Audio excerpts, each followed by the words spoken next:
10장에서 힘센 천사로부터 작은 두루마리를 받아 먹었던 사도 요한은 11장에서 다시 지팡이 같은 갈대를 받습니다.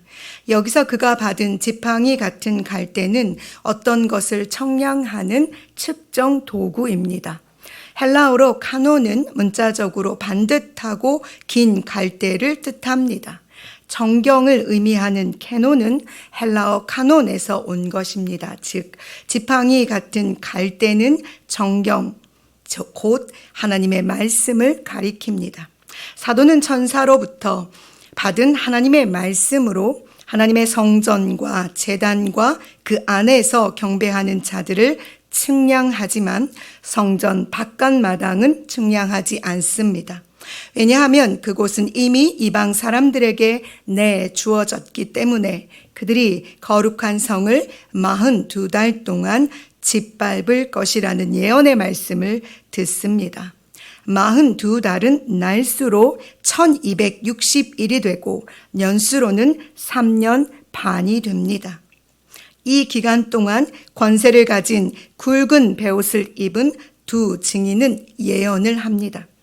굵은 베옷은 회개를 의미하며 예언은 말씀을 전하는 것이니 두 증인이 전하는 예언은 회개의 말씀입니다. 이는 예수님께서 세상을 향해 외치셨던 회개하라 천국이 가까이 왔느니라는 말씀을 떠오르게 합니다.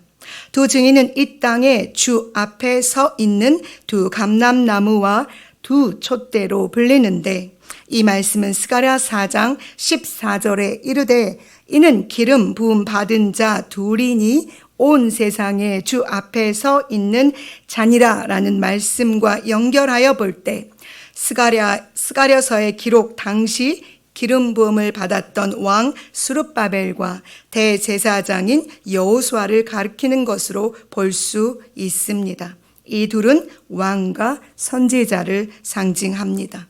거기에 그들을 두 촛대라고 했으니 이는 요한계시록 1장 20절에서 7 촛대는 7 교회니라라는 말라고 말씀하셨으니 이들은 하나님이 임재하시는 거룩한 성전 주님의 몸된 교회를 가리키는 것입니다.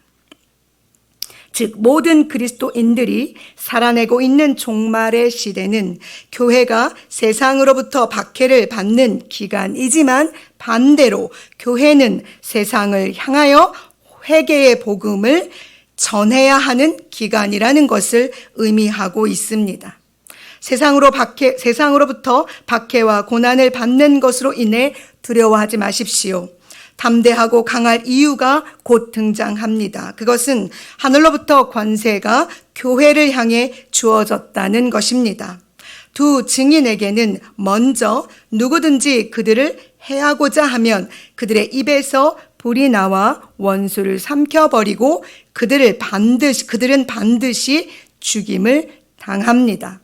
또한 그들은 하늘을 닫아 그 예언을 하는 날 동안 비가 오지 못하게 하고 물을 피로 변하게 하며 아무 때든지 원하는 대로 여러 가지 재앙으로 땅을 칠 수 있는 권능을 가지고 있습니다. 마치 엘리야와 모세와 같습니다.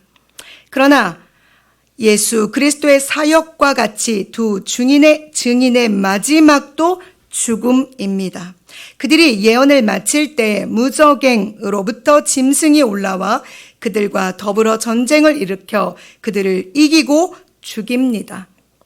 그들은 장사되지 못한 채 버려졌다가 3일 반 후에 하나님으로부터 온 생기로 살아나 구름을 타고 하늘로 올라갑니다. 이 또한 예수님처럼 부활하여 승천하는 것입니다. 바로 그때 큰 지진이 일어나서 성 10분의 1이 무너지고 7,000명이 죽습니다. 이 상황을 보고 남은 자들이 두려워하여 하늘에 계신 하나님께 영광을 돌리지요. 우리가 주목해서 보아야 할 부분이 바로 여기입니다.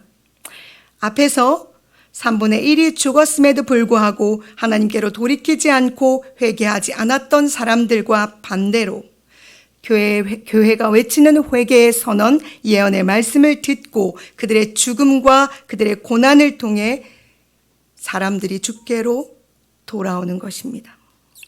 사랑하는 여러분, 우리는 하나님의 영이 임하시는 거룩한 성전, 예수 그리스도의 몸된 교회로 부름을 받았습니다.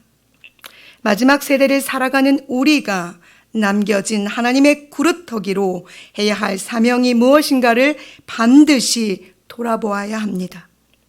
마라나타, 주 예수여 어서 오시옵소서라고 간절한 소망을 담아 고백하는 이 고백이 그저 입술의 고백으로 끝나는 것이 아니라 바로 오늘 우리가 읽은 요한계시록 11장에 등장하는 두 증인의 모습처럼 삶으로 열매 맺어야 한다는 사실을 기억하십시오. 그것은 우리가 우리의 삶을 살아냄으로 말미암아 하나님께 올려드려지는 아름다운 향기가 될 것입니다. 이 삶의 자리에 여러분과 제가 있기를 간절히 소망합니다. 기도하시겠습니다.